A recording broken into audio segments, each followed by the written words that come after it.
I'm going to redo this tutorial for the form and counterform exercise 1. And just to clarify, because I think it gets confusing at times for some people, especially when they get to between the third and fourth square where you're switching the positive and negative space, the form and counterform.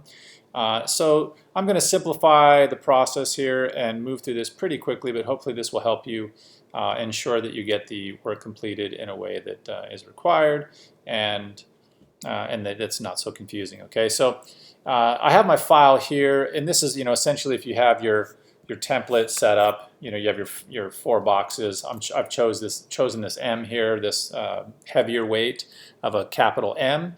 And just remember that for your 4 different compositions, your 4 different pages, they're all going to be the same font. Okay, you're not going to have 4 different fonts, one for each character. So for your uppercase, your lowercase, your punctuation, and your numeral, you're going to have all the same font. So if you choose Helvetica Bold, they're all Helvetica Bold. Garamond Regular or Roman, they're all the same. Okay, so make sure that's the case. All right, and I've set up my first one here. I just kind of eyeballed it. I like the fact that with the 90-degree angles, from the side of the stem here to the baseline, there's just a clean, right angle, and it feels like it wants to sit in this space. It's not perfectly spaced here, so if I wanted to, a quick little trick is, I just put a fill of, I don't know, let's see, magenta on here, and make a square, which you can just hit M, and it'll give you your tool to make a square. And I'm just going to shift and hold that, roughly. I'm just eyeballing it here. I could zoom in and get more detailed. And then I'm just going to hold shift and drag this up right around there. I'm going to delete my square, and then I'm going to zoom out and see that, okay, now that's where it should be. That's equal around both sides. Do I like that better, or do I like it optically aligned? That's you got to make that call, all right? And then remember, in the second square, you're going to basically take that first character, you're going to take the first square, and you're going to, same character, and you're going to scale it up. Okay. Now, where you place it in that square is up to you. You just still want to make sure that it incorporates a bleed, which means it goes beyond the edge of the square, but it is also still identifiable as the character that it is. Okay. So in this case, I've already scaled up my M. I can see there's some bleeding on the bottom. It's pretty much bumped up against that edge there. A little bit of a bleed on the left, and it's going below the edge of the box here.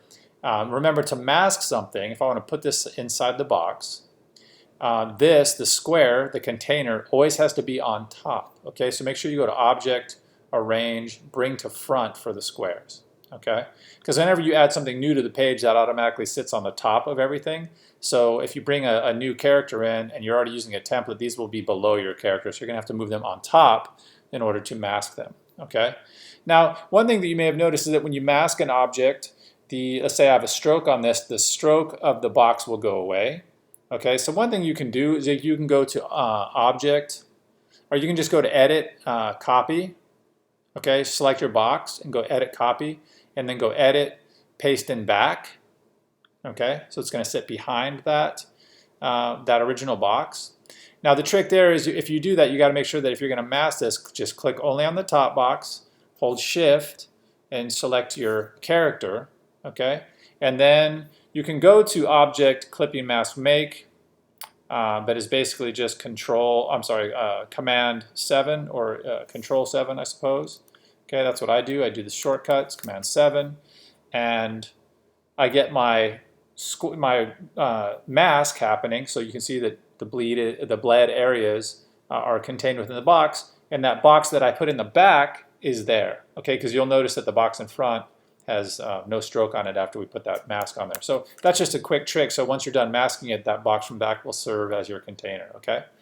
Now remember, on the third and fourth box, you want to scale it up quite a bit more, and you want to further really abstract it to the point where we don't really identify what it is anymore. Okay.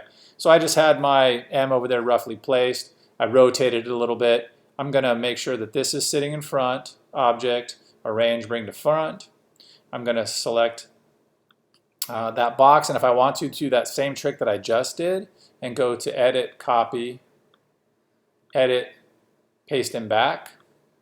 Okay, So, and then I click off and I click on my front box, because I know it's in front, and I select the shift, click on the character, and I go to controller command 7, and there's my more abstracted version, okay?